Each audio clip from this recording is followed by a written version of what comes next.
Pois bem, vamos estudar nosso capítulo de hoje, Efésios capítulo 5, já estamos no final do livro, né? Na parte final, bem no meio da segunda parte, que é o capítulos 4, 5 e 6, que a gente vai estar estudando os versículos 11 a 21 nessa noite.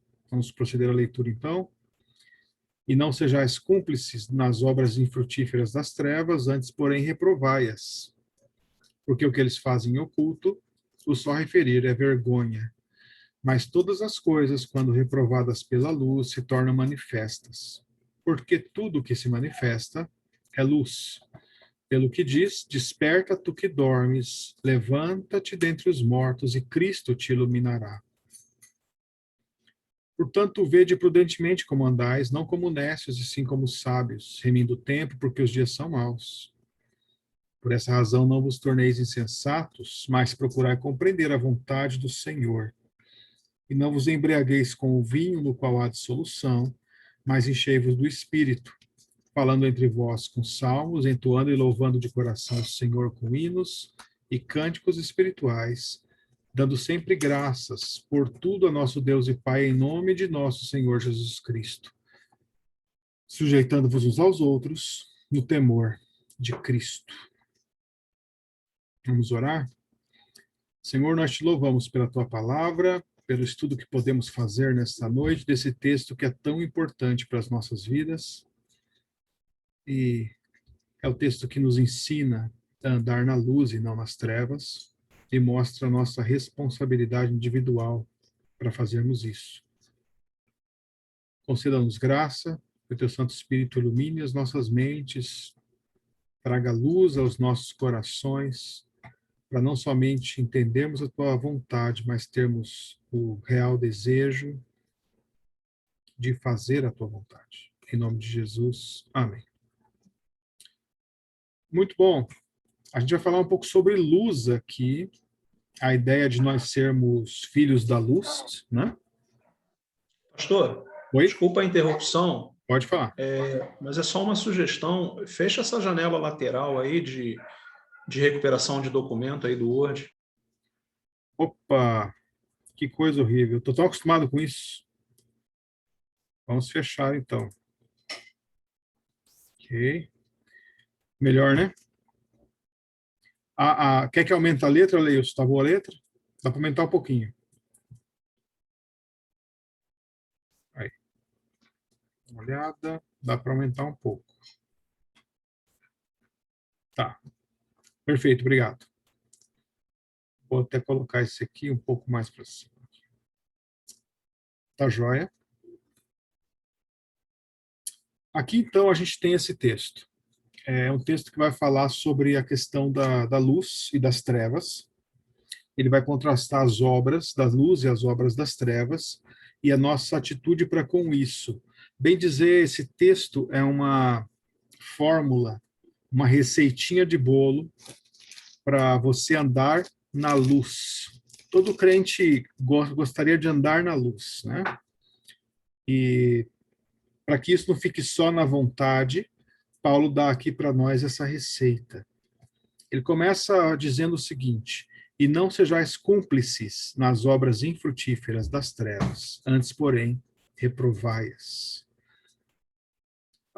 Ele diz que nós devemos ter uma postura contrária às obras das trevas, não simplesmente uma atitude neutra para com elas, mas uma atitude de reprovação. E esse deve ser o nosso mote, nosso modus vivendi, né? O modo como a gente vive, como a gente vai de um lugar para o outro, o nosso modus operandi, o modo como a gente age o tempo todo. E talvez o crente seja um pouco chato nesse sentido, cristão, mas ele é a luz. Ele é a luz do mundo. Ele é o embaixador de Cristo aqui no mundo.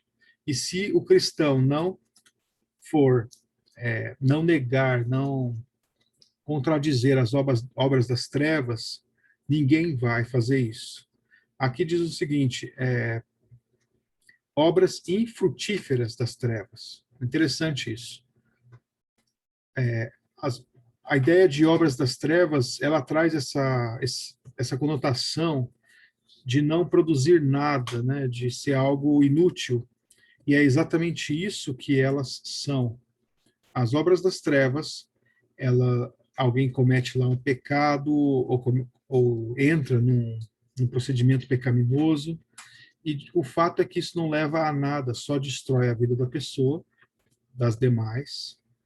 E quando você, então, encontra alguém assim, alguém nesse sentido, você não deveria dar risada, achar engraçado, mas deveria reprovar. Olha, não faz isso. Essa é a atitude que nós deveríamos ter. É claro que isso, como nós temos dito reiteradamente, a exemplo do nosso querido irmão João Batista, às vezes isso pode custar a sua cabeça, mas é o que Paulo nos traz. Nós não devemos ser cúmplices, não devemos dar risada. Alguém conta uma piada suja, você está num local e ele conta para você aquela piada. Você não deveria dar aquele sorriso amarelo, mas deveria falar que esse tipo de coisa não se diz. É vergonhoso e tal, né? Deveríamos começar a tomar essa atitude de reprovação. E aí vai dizer porque o que o que os ímpios, né, aqueles que andam nas trevas fazem em oculto, o só referir é vergonha. E aqui você então nota que dentro desse contexto ele está dizendo realmente isso, ó, que é o referir aquilo. Não necessariamente você participar de algo, mas quando eles referem aquele algo e você fica quieto, você se torna cúmplice, né? É como se você também tivesse concordando com aquele ato ruim. E ele diz que o que eles fazem em oculto, só referir é vergonha. Aqui traz uma questão interessante. Às vezes, o que você fez no passado, a sua vida pregressa, ela traz vários elementos, vários episódios vergonhosos com respeito a pecado e coisas assim, uma vida que não agradava a Deus. E algumas pessoas falam, vou contar meu testemunho agora. E aí todo mundo abaixa a cabeça e fica com vergonha porque sabe o que vai vir ali, né?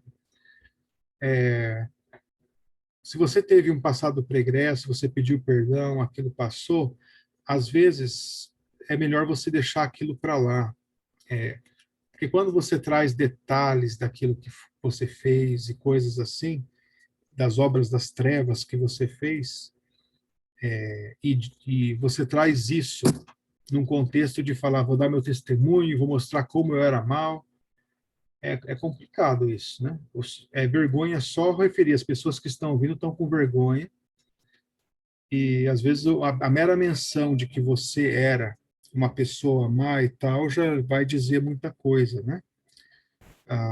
Existem testemunhos em que as pessoas gastam, a pessoa tem meia hora para dar o seu testemunho, então ela gasta 29 minutos falando tudo de ruim que fez e tal, e no último suspiro ela diz, mas aí eu aceitei Jesus. Amém, irmãos? E aí continua, né? Aí termina o seu testemunho. Mas essa é a ideia das obras infrutíferas das trevas. Não deveriam ser nem mencionadas, e quando forem, entender que isso é vergonha, então deve ser reprovado, joia? E a ideia da reprovação é exatamente essa, mas todas as coisas, quando reprovadas pela luz, se tornam manifestas, porque tudo que se manifesta é luz. A luz, ela quer ser vista, ela quer ser que as pessoas olhem. Sempre que você faz algo e você faz isso na luz, você não tem vergonha daquilo que você fez, e quando alguém descobre que você fez aquilo, você até se sente, vamos dizer assim, glorificado, você sente que aquilo traz glória para você, Não estou falando no sentido de você ficar contando para os outros, mas quando alguém descobre aquilo que você fez e aquilo foi algo feito na luz, isso não traz vergonha. A luz, na verdade, ela quer ser manifestada. Quando você faz um trabalho de escola e você faz com todo o capricho aquele trabalho, e você tem ideia de que aquilo foi uma coisa muito bem feita, e o professor fala, durante a chamada lá, o professor fala, ó, vou falar para um aluno vir aqui à frente e mostrar o trabalho que ele fez. Vou sortear. A sua atitude naquele momento não é assim, por favor, eu não, eu não. A sua atitude é eu, né? Você torce para ser sorteado, e se você for sorteado, você sai com toda a alegria da sua cadeira e corre até a frente, e talvez só pela sua atitude o professor já chame outro aluno. Fale, não, o seu trabalho está bom, vamos chamar outro aluno. Mas as obras das trevas, elas, Paulo fala, o só referir a elas já é vergonha, né? Então deve ter esse contraste entre a luz e as trevas. E aqui coloca que a continuação do texto tem a ver exatamente com isso, tem a ver com luz e trevas. Ele vai citar um texto, né? Ele diz, pelo que diz, desperta, ó tu que dormes, levanta-te dentre os mortos e Cristo te iluminará. Nós, então, nessa transição entre esse texto e o próximo, somos convidados a um apelo aqui para que nós despertemos, nós que talvez estejamos dormindo, né? Sejamos despertados e levantemos dentre os mortos, talvez numa lembrança de Efésios 2 ali, né, que nós estávamos mortos nos nossos delitos e pecados. Então a ideia é que nós não mais façamos as obras das trevas e muito menos sejamos cúmplices dessas obras infrutíferas das trevas, mas devemos despertar.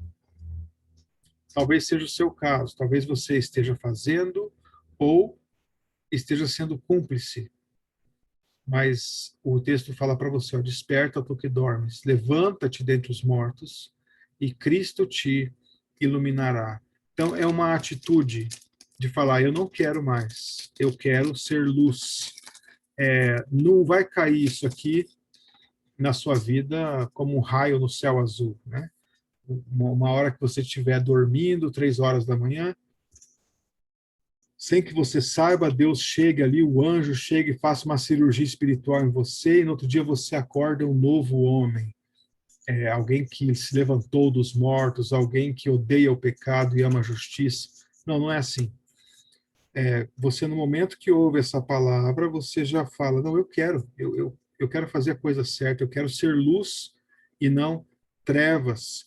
E Cristo tem aqui a promessa, e Cristo te iluminará. Isso aqui é uma promessa. Esse versículo deveria estar na caixinha de promessas, porque aqui tem uma promessa, que se eu despertar, se eu levantar dentre os mortos, Cristo vai me iluminar.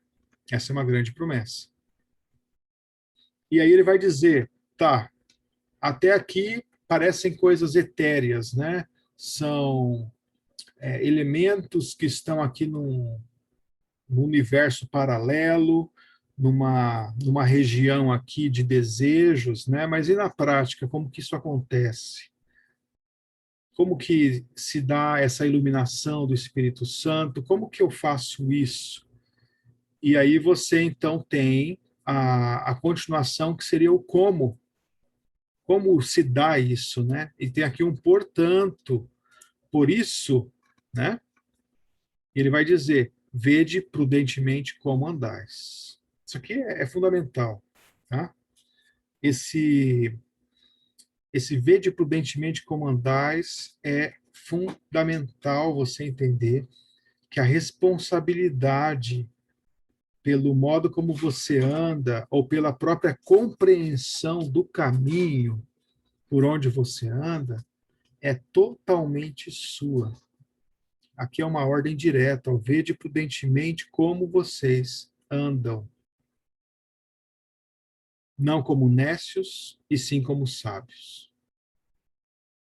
Então não adianta você, se você fizer uma análise, né, e o texto te chama a uma análise pessoal do modo como você está andando, ele te chama a isso e fala, olha como você está andando, né? Anda corretamente, com prudência. É interessante o termo prudência, né? E ele usar o termo aqui que remete ao Salmo 2, que é o salmo para nós beijarmos o filho, né? E aí ele fala para os juízes, para os reis da terra, ó, sede prudentes. A prudência, ela é uma virtude, é um traço, né, do comportamento. Uma pessoa prudente é uma pessoa que avalia o fim daquela ação que ela está tomando. Ela avalia o fim daquele caminho. Seria uma pessoa que tem uma direção defensiva, né? Ela olha um pouco além da coisa básica e fala, isso aqui vai dar naquilo, eu vou acabar perdendo muito. Então a prudência ela faz isso, ela faz com que você anteveja os perigos e se desvie. O sábio vê o mal e esconde-se, né? Mas os simples passam adiante e sofrem a pena, como diz o sábio em Provérbios. Então essa ideia de sermos prudentes, ela tem a ver com isso, de nós não andarmos como nécios. A palavra nécio é a palavra sem senso, né? Ou seja, a palavra burro, não como burros, e sim como sábios. Ele vai dizer assim, remindo o tempo, porque os dias são maus. Ou seja, ele vai dizer, agora, vede prudentemente como andais agora. Ah, se, se você olhar aqui, é um apelo para que você se levante agora. E o remindo do tempo tem a ver com isso, né? Tem a ver com você fazer uso do seu tempo, das suas decisões, no tempo que se chama hoje. Por quê? Porque os dias são maus. Eu não sei se vou ter outra oportunidade de fazer isso. Os dias estão correndo tão rápido, as influências estão cada vez mais fortes e eu preciso fazer diferença nos meus dias, né? Essa é a ideia de remir o tempo. E aí ele vai dando a partir daqui, ele começa a dar algumas coisas bem específicas. Então, por essa razão, não vos torneis insensatos.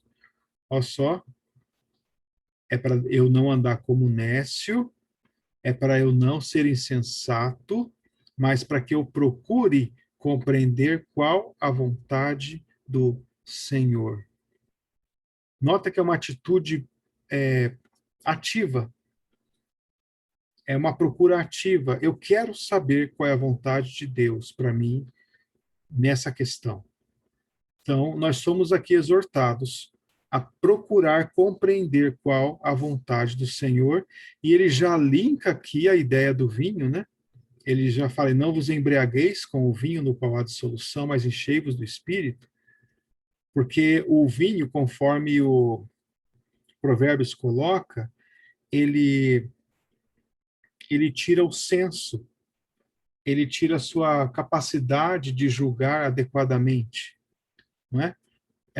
Uma pessoa embriagada, ela tende a tomar decisões que não tomaria se estivesse sóbria. Ela tende a ter reações ou não ter reações que teria ou que não teria se tivesse sóbria. O sacerdote no Antigo Testamento, por exemplo, ele poderia tomar vinho, poderia tomar bebida forte, mas não quando estivesse de trabalho. Quando ele estivesse no turno dele, ele não poderia, porque as pessoas vinham até ele para saber a vontade de Deus, e ele deveria estar sóbrio, completamente sóbrio, para ele não errar. Mais ou menos o que é feito hoje sobre a ideia de dirigir, né? A direção, ela envolve decisões que têm que ser tomadas rapidamente, e o próprio mundo reconhece que o vinho tira essa habilidade de tomar decisões rapidamente, né? Então, essa é a ideia. Eu quero saber a vontade de Deus, e eu não, e se eu estou sóbrio já é difícil saber, imagina bêbado, né? Por isso, então, eu não devo me embriagar com o vinho, no qual há dissolução, que é essa ideia que vai culminar também na ideia de impureza, mas essencialmente ela tira então ela tira o entendimento. Ao invés de eu me embriagar com vinho, ao invés de eu fazer uso de algum entorpecente, eu deveria me encher do Espírito. Aqui eu cabe um pequeno parágrafo, um pequeno parênteses, na verdade, né? Sobre encher do Espírito. A tradução aqui melhor seria: mas sejais preenchidos do Espírito, em vez de encher-vos do Espírito. Esse verbo aqui, ele seria melhor traduzido dessa forma. É a ideia de eu deixar que algo me encha. Existe um elemento ativo, e eu, nesse verbo aqui, eu seria passivo, né? O verbo está no passivo. Então, não é eu me encher do Espírito, mas é eu permitir que o Espírito Santo ele inunde o meu ser. Essa é a essência, tá? Do que está sendo dito aqui. E ele vai, então, usar vários gerúndios, pelo menos 4 aqui gerúndios, para dizer o como eu me encho do Espírito.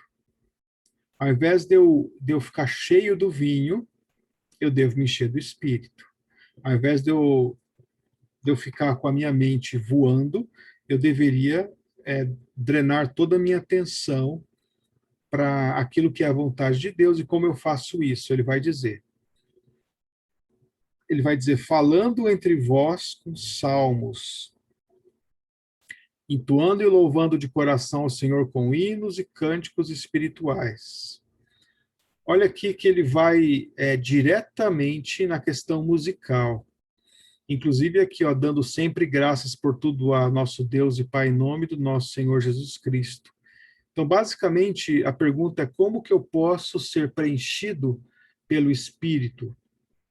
Ou seja, o meu ser estar dominado pelo Espírito, a ponto de eu ficar altamente desejoso de fazer a vontade de Deus, e de modo a eu ter uma alta repelência, por assim dizer, contra o pecado. Como o salmista fala, né, no Salmo 101, de não deixar entrar na casa dele nada que for impuro, eles vão ficar fora, eu vou deixar, portas adentro de minha casa, eu terei coração sincero. A ideia dele, no Salmo 101, é basicamente essa: é uma pessoa cheia do Espírito Santo, que ele está tão cheio da presença de Deus, que ele quer distância do pecado. Aqueles pecados que outrora o atraíam tanto, quando você está cheio do Espírito Santo, aqueles pecados já não têm aquela cor que tinham antes. Você já começa a olhar com mais sobriedade para eles. Quando você está cheio do Espírito Santo, a vontade de Deus, ela é mais doce, ela é algo agradável, ela é algo que você pode fazer, né? Então, essa é a ideia do encher do Espírito. Como eu faço isso? Ele vai dizer que os salmos, os hinos e os cânticos espirituais estão a meu favor nesse sentido. Boa parte dos salmos mostram uma pessoa real, passando por problemas reais, tendo inimigos reais e situações ali adversas, e durante aquela situação ele pede a Deus que o ajude, e Deus então vem até ele, e ele dá graças a Deus por isso. Ele olha a Deus às vezes como rei, às vezes como pastor, e os salmos são talvez a palavra que mais descreve os salmos, é a palavra pessoal. Eles são pessoais. Eles entendem os problemas pessoais que todos nós enfrentamos. Então, é esse livro que essencialmente aplica a lei à vida diária, de uma maneira cantada, de uma maneira poética, né? É por isso que na nossa igreja a gente tem tanta ênfase nisso, em que nós saibamos as músicas de cor, né? Aqui o termo aqui, entoando e louvando de coração ao Senhor, a ideia aqui do decoração é realmente essa ideia do latim, né? Que é o decor, decoração, algo que você sabe cantar sem precisar olhar para uma letra.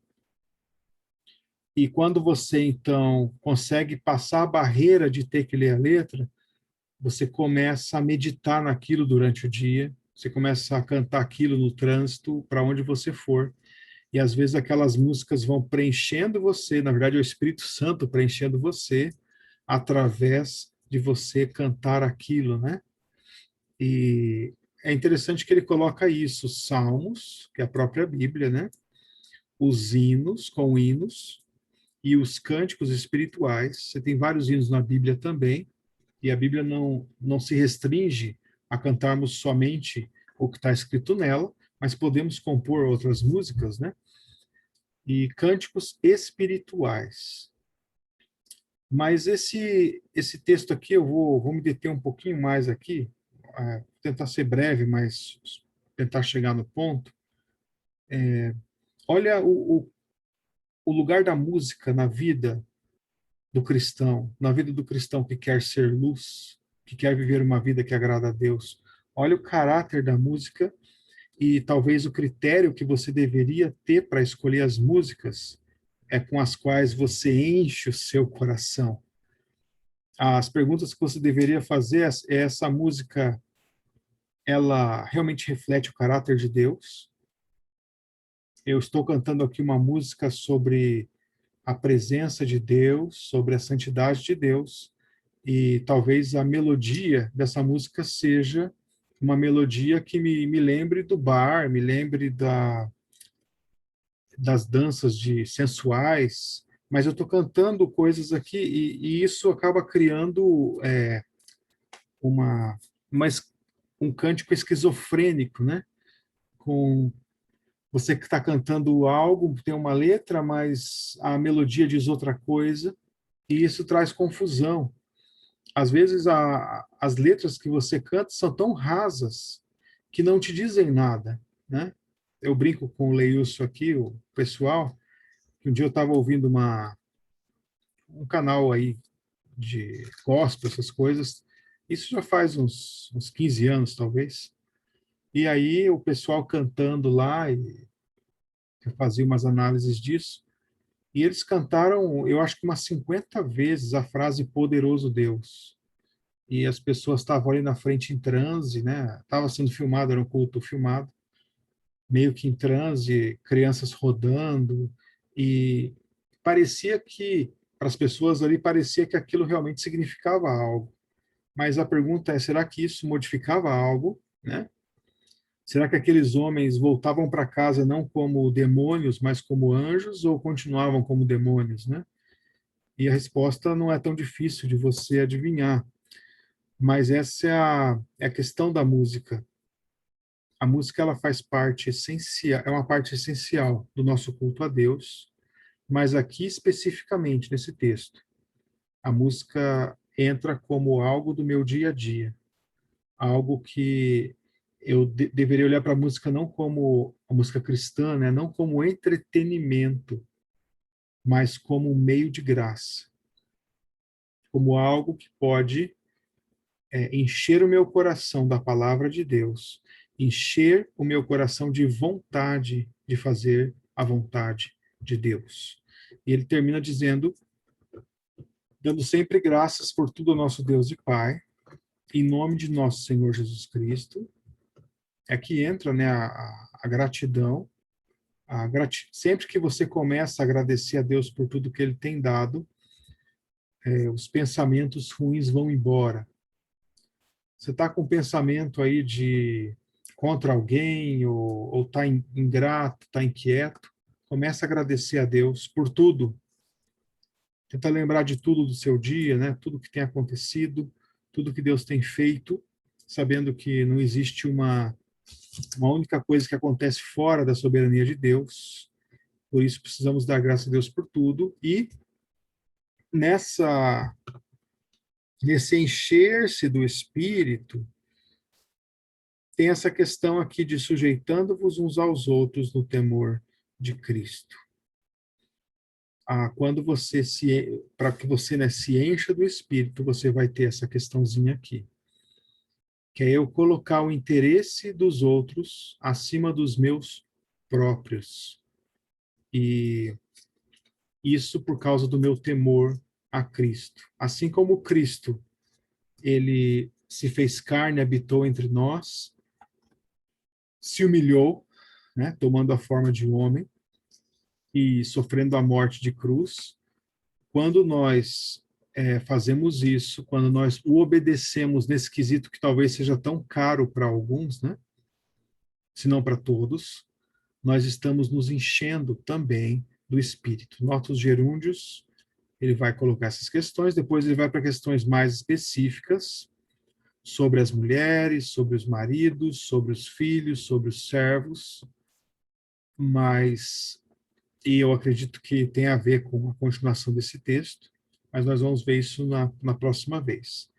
A ideia é que eu preciso ver prudentemente como eu ando. E eu preciso estar perto de Deus. Como eu faço isso? Sendo enchido do Santo Espírito de Deus, procurando compreender a vontade de Deus, não entorpecendo os meus sentidos, mas estando sóbrio para saber a vontade de Deus, para entoar louvores a Deus, para dar graças a Deus e para me sujeitar aos meus irmãos. Então, tendo exposto o nosso texto, nós vamos para a nossa parte onde nós discutimos essas questões